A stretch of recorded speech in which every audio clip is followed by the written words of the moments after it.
नमस्कार,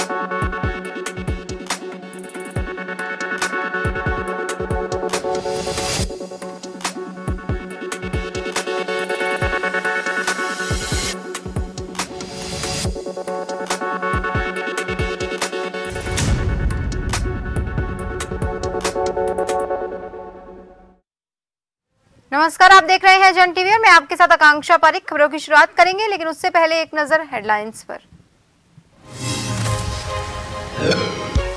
उत्तराखंड में धामी कैबिनेट की बैठक हुई, 33 प्रस्तावों पर लगी मोहर। उत्तराखंड क्लिनिकल एस्टेब्लिशमेंट एक्ट को मिली मंजूरी, यूसीसी के ड्राफ्ट पर भी हुई चर्चा।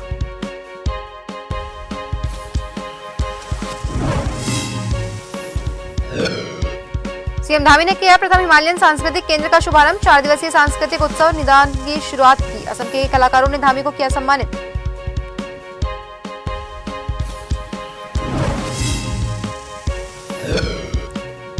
गुजरात हाईकोर्ट से राहुल गांधी को झटका। जमानत याचिका खारिज होने पर पूर्व सीएम हरीश रावत का बयान, कहा न्यायपालिका पर पूरा भरोसा, राहुल गांधी पीछे नहीं हटने वाले।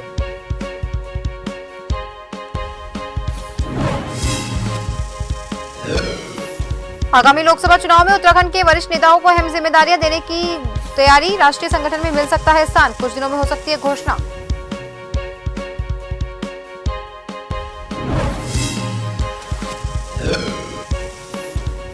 उत्तराखंड में कांवड़ मेला चरम पर। रुड़की में कांवड़ सेवा शिविर का सांसद निशंक ने किया उद्घाटन। भाजयुमो द्वारा आयोजित किया जा रहा शिविर।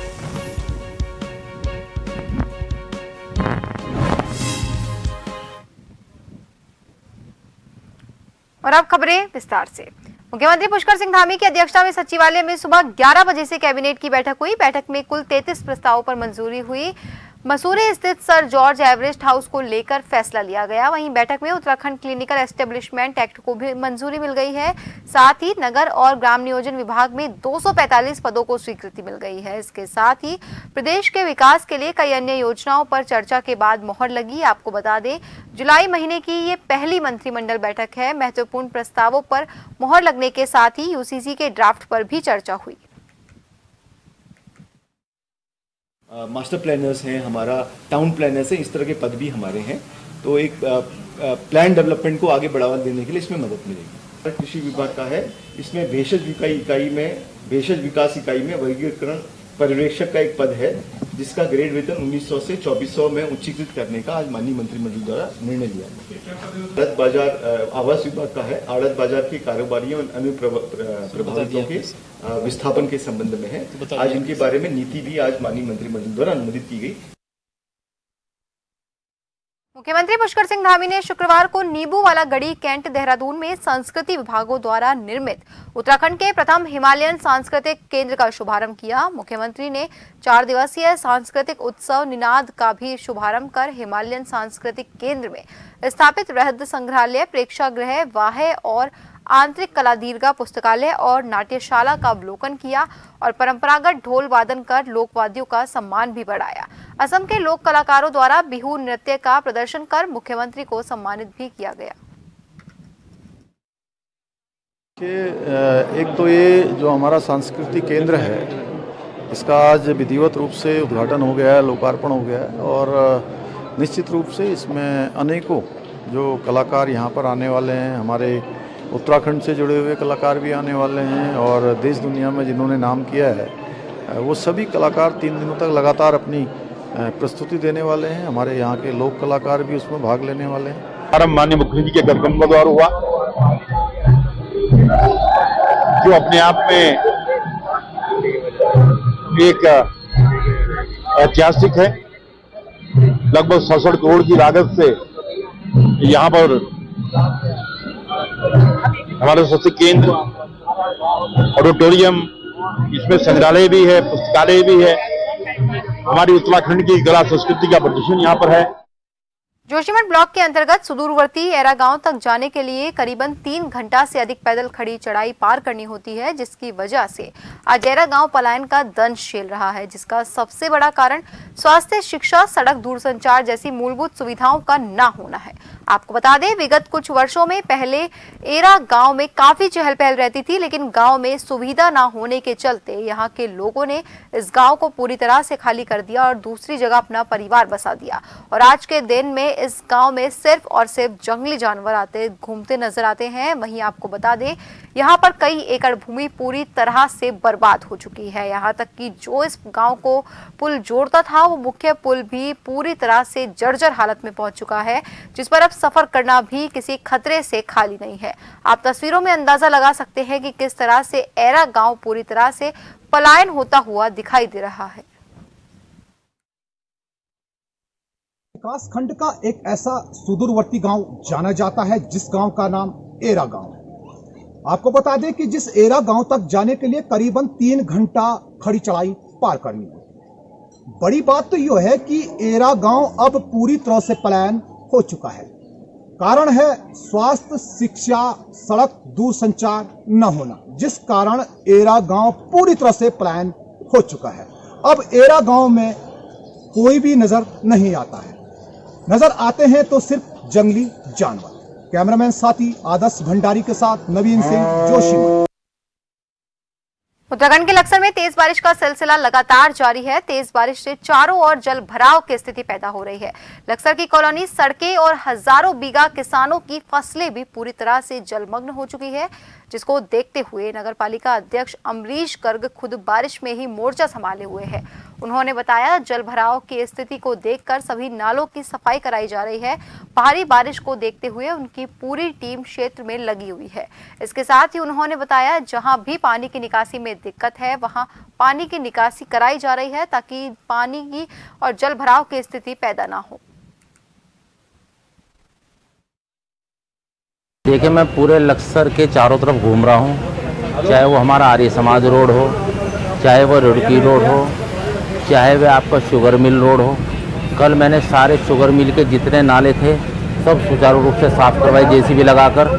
और आज मैं रुड़की रोड पर मैंने पुलियाँ खुलवा रहा हूँ, चाहे वो अपना रुड़की तिराही की हो और चाहे रुड़की रोड पर हो, क्योंकि भारी जो जलामग्न हो रहा है यहाँ पर, तो उससे निकासी सुचारू रूप से मैं समझता हूँ कि चाहे जितना भी पानी आ जाए अब वो बढ़ने नहीं देगा।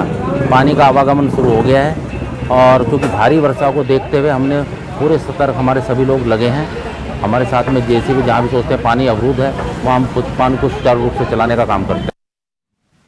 उत्तराखंड के पिथौरागढ़ जिले की धारचूला तहसील के दारमा में बादल फटने का मामला सामने आया है। हालांकि अभी तक किसी जनहानि की खबर नहीं है, तो वहीं संभावित जोखिम को देखकर प्रशासन स्थिति पर नजर रखे हुए है।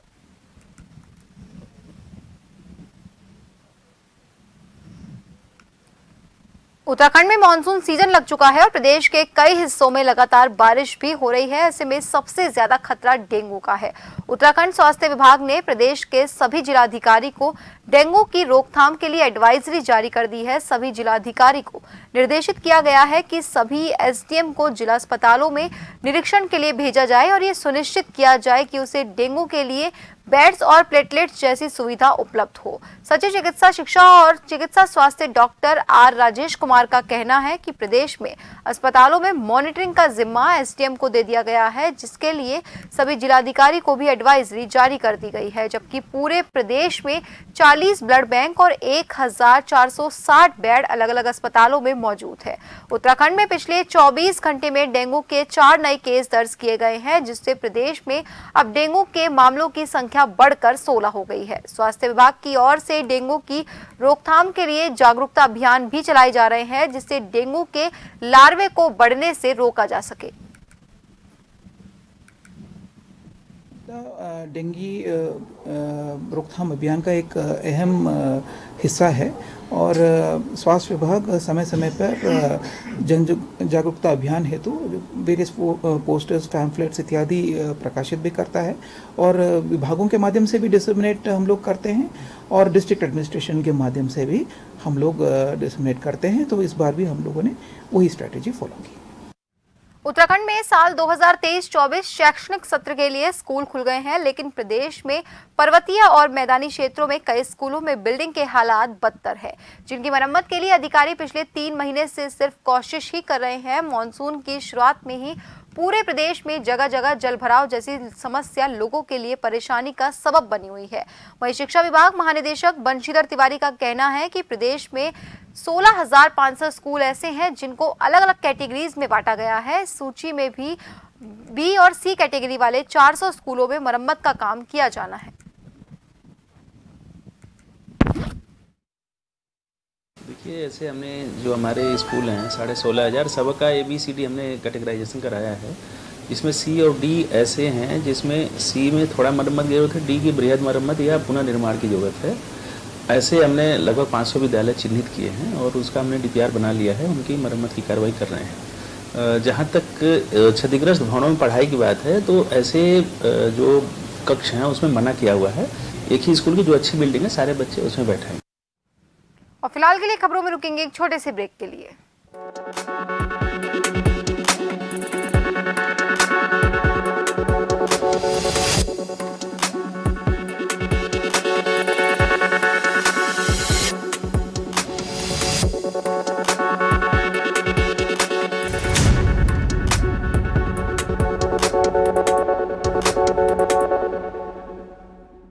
ब्रेक के बाद एक बार फिर से आप सभी का स्वागत है। बढ़ते हैं अगली खबर की ओर।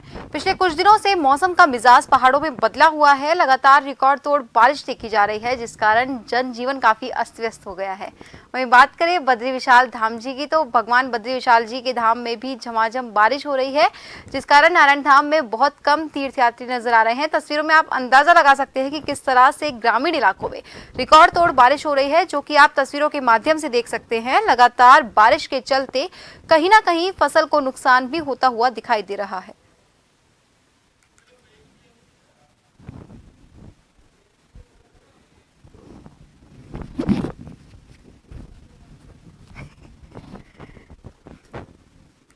हल्द्वानी और उसके आसपास के इलाकों में लगातार हो रही मानसून की बारिश से जहां आम जनजीवन अस्त व्यस्त है, तो वहीं नदी नालों का जलस्तर भी काफी बढ़ने लगा है। हल्द्वानी के चोर गलिया का शेर नाला और गोलापार की सूखी नदी भी उफान पर है। नदी के उफान पर होने के बावजूद भी लोग अपनी जान जोखिम में डालकर उसे पार कर रहे हैं। हालांकि जिला प्रशासन और पुलिस मुस्तैदी के साथ लोगों को सचेत कर रहा है। SDM मनीष कुमार का कहना है कि मौसम के अलर्ट के साथ ही सभी बाढ़ चौकियों को एक्टिव किया गया है। नदियों और नहरों के किनारे रहे लोगों को किनारे न जाने और रपटों को पार न करने की सलाह दी जा रही है। फिलहाल जिले में नदियों का जलस्तर सामान्य है।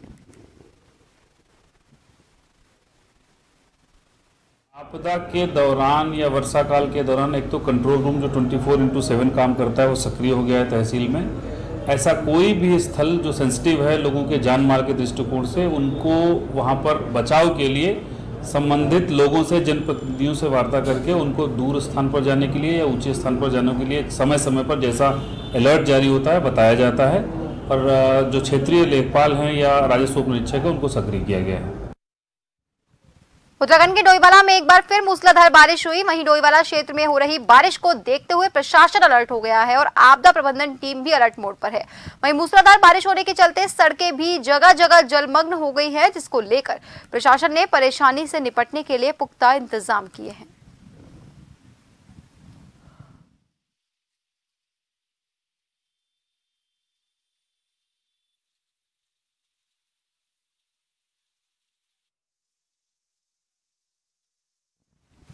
उत्तराखंड के रुड़की के सिविल लाइंस स्थित नामी ग्रामीण school saint and senior secondary school में मंगलवार को LKG की एक मासूम छात्रा पर बंदर ने हमला कर दिया था, जिसमें छात्रा गंभीर रूप से घायल हो गई थी। वहीं छात्रा का परिजनों ने निजी अस्पताल में उपचार करवाया। वहीं शिवपुरम निवासी घायल छात्रा के पिता रविकांत ने स्कूल प्रबंधन पर आरोप लगाया कि मंगलवार को अपनी बेटी को स्कूल में छोड़कर आए थे, उसके बाद वो अपने ऑफिस पहुंच गए। उन्होंने कहा इस दौरान स्कूल प्रबंधन से कोई भी वहां मौजूद नहीं था, जिसकी वजह से बड़ा हादसा हुआ है, जिसमें स्कूल प्रबंधन की बड़ी लापरवाही है। मेरे पहुंचने से पहले अगर बाय चांस में कहीं बाहर होता है कुछ था तो थोड़ा मैनेजमेंट की गलती है कि वो उनको ऑलरेडी पहले से ही एडमिट कर देना चाहिए था। मुझे तो सूचना बाद में करते, लेकिन उनकी तरफ से कोई रेस्पॉन्स हो नहीं पाया। तो बहुत ज्यादा बह चुका था, तो बच्चे की जान जाने का भी बहुत ज्यादा खतरा था। कौन से स्कूल में है बच्चा? Senior secondary central senior secondary school civil line Roorkee. क्या मानते हैं कि स्कूल प्रबंधक की इसमें लापरवाही तो बेसिकली सर बेसिक लापरवाही है, क्योंकि एक्चुअली यहाँ से आगे भी हो सकते हैं इस तरीके से। अगर बंदर वगैरह हैं तो उनका प्रॉपर इंतजाम करें। छोटे बच्चे हैं, बहरहाल इनको बाहर जाने ही नहीं दिया जाए। अगर जाएं तो उनकी सुरक्षा का भी इंतजाम गार्ड या कुछ होना चाहिए, कोई ना कोई। बेटी को स्कूल में भेजा सुबह 8 बजे के करीब, और उसके बाद 10:30 बजे मैम का फोन आया कि बच्चे को बंदर ने काट लिया है, लेकिन उनका कोई रेस्पॉन्स नहीं था उस टाइम पे भी। और इन्होंने, मैम ने और सर ने, किसी ने भी इसे डॉक्टर के पास नहीं लेके गए, ना दिखाया बच्चे को। कोई जिम्मेदारी नहीं है मैम की। क्या कोई है बच्चे की? बच्चे को बहुत ज्यादा, इतना पूरा हिस्सा हाथ का इसका खत्म हो रखा है, और ये पूरा पेट पे भी काट रखा है बच्चे को। का टुकड़ा पूरा खाया, पूरा खत्म है इसका हाथ, यहाँ से कोहनी से और ये कलाई तक का हाथ पूरा खत्म हो रखा है। तो जब ये इतना बड़ा हादसा हुआ तो क्या स्कूल स्टाफ में से कोई वहाँ पर मौजूद नहीं था? नहीं था, कोई नहीं था उस टाइम पे। होता ही ना, अगर ये मतलब वहां से अगर कोई होता ना तो इतना हादसा ना होता बच्चे के साथ में। कांवड़ मेला अपने चरम पर है और लगातार शिव भक्तों की सेवा के लिए स्थानीय लोग बढ़ चढ़कर भाग ले रहे हैं। आज रुड़की के झांसी की रानी लक्ष्मीबाई पार्क के पास भाजपा युवा मोर्चा के द्वारा आयोजित कांवड़ सेवा शिविर का हरिद्वार सांसद डॉक्टर रमेश पोखरियाल निशंक, राज्यसभा सांसद नरेश बंसल ने हवन पूजन कर उद्घाटन किया। उस दौरान हरिद्वार सांसद डॉक्टर निशंक ने कहा कि भारतीय जनता पार्टी जगह जगह अपने शिविर लगाकर शिव भक्त कांवड़ियों की सेवा लगातार कर रहे हैं और आज भाजपा युवा मोर्चा के द्वारा आयोजित सेवा शिविर का शुभारंभ किया गया है। वहीं उन्होंने बताया कि हरिद्वार से जल लेकर सेवा कार्यकर्ता लगातार काम कर रहे हैं। वहीं मौके पर मौजूद रहे शिविर आयोजक भाजपा युवा मोर्चा जिला अध्यक्ष गौरव कौशिक ने बताया कि आज उनके निवेदन पर हरिद्वार सांसद निशंक पोखरियाल, राज्यसभा सांसद नरेश बंसल यहां पर पहुंचे हैं और उन्होंने शिविर का हवन पूजन कर उद्घाटन किया। सौभाग्य है, हम देवभूमि के लोग हैं और ये सौभाग्य हमको मिला है कि पूरे देश में, पूरी दुनिया के लोग इस धरती पर आते हैं और उनकी सेवा का हमको अवसर मिलता है। मुझे इस बात की खुशी है कि आज हमारे भारतीय जनता पार्टी के सैकड़ों कार्यकर्ता कांवड़ सेवा में जुटे हुए हैं। आज मैंने अनेक जगह वहाँ जिला पंचायत के अध्यक्ष जी ने, सभी जिला पंचायत सदस्यों ने वहाँ एक भंडारा आयोजित किया है। कि भारतीय समाज के अंदर, हिंदू समाज के अंदर सेवा की भावना प्रारंभ से है, आदिकाल से, अनादिकाल से। और प्रतिवर्ष आप देखते हैं कि कांवड़ के समय पर जब शिव भक्त अनेक कठिनाइयाँ उठाते हुए माँ गंगा का जल ले जाकर के अपने अपने गांव में जलाभिषेक करते हैं भगवान शिव के शिवालय में, तो उनको किसी प्रकार की असुविधा ना हो, कठिनाई ना हो, उसको ध्यान में रखकर समाज के द्वारा विभिन्न प्रकार के आयोजन, भंडारों का आयोजन, दवाइयों का वितरण, उनकी चिकित्सा का काम, ये सब प्रकार से आराम की व्यवस्था, ये सब होता है और उसी के अंतर्गत ये सब हो रहा है। हम जिस जगह पर रहते हैं ये सौभाग्यशाली है कि हम लोगों को अवसर मिल रहा है भोले भक्तों का सेवा करने का। वो भंडारे के माध्यम से ओम नमः शिवाय सेवा मंडल द्वारा ये भंडारे का आयोजन यहाँ पर किया गया है और इसके अंदर मेडिकल कैंप का भी कल से आयोजन किया जाएगा। जितनी भी तकलीफ हमारे भक्तों को रहेगी उनको दवाइयों के माध्यम से भी लाभ पहुँचाने का काम हम लोग करेंगे। कब तक शिविर चलेगा ये अभी हमारा 4 दिवसीय शिविर है। हरिद्वार कांगड़ा पुल के पास घाट पर नहाते समय कांवड़िया गंगा नदी के तेज बहाव की चपेट में आकर डूबने लगा। घाट पर पूर्व से तैनात एसडीआरएफ के जवान अपर उप निरीक्षक दीपक मेहता, जिनके द्वारा नदी में राफ्ट के माध्यम से रैकी की जा रही थी, उन्होंने अन्य कांवड़ियों की चीख पुकार सुनकर डूबते कांवड़ियों को बचाने के लिए तुरंत नदी में छलांग लगा दी। एसडीआरएफ जवान दीपक मेहता द्वारा त्वरित प्रतिक्रिया करते हुए तत्काल डूबते कांवड़िए तक पहुंचकर उसे नदी के तल से खींचकर रेस्क्यू किया गया। कांवड़िया बेसुध अवस्था में था। एसडीआरएफ जवान द्वारा आवश्यक प्राथमिक उपचार किया गया।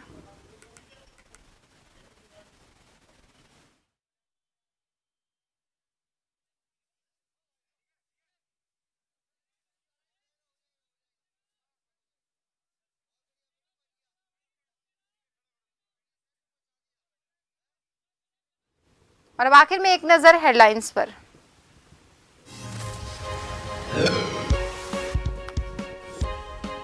उत्तराखंड में धामी कैबिनेट की हुई बैठक, 33 प्रस्तावों पर लगी मोहर। उत्तराखंड क्लिनिकल एस्टेब्लिशमेंट एक्ट को मिली मंजूरी। यूसीसी की ड्राफ्ट पर भी हुई चर्चा।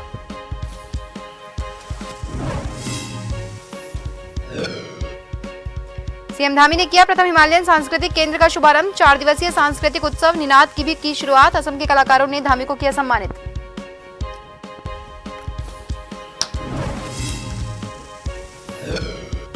गुजरात हाईकोर्ट से राहुल गांधी को झटका, जमानत याचिका खारिज होने पर पूर्व सीएम हरीश रावत का बयान, कहा न्यायपालिका पर पूरा भरोसा, राहुल गांधी नहीं पीछे हटने वाले।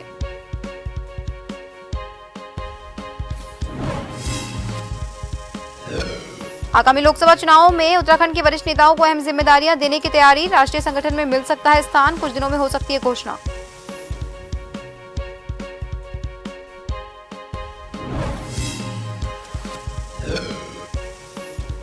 और उत्तराखंड में कांवड़ मेला चरम पर, रुड़की में कांवड़ सेवा शिविर का सांसद निशंक ने किया उद्घाटन, भाजयुमो द्वारा आयोजित किया जा रहा शिविर।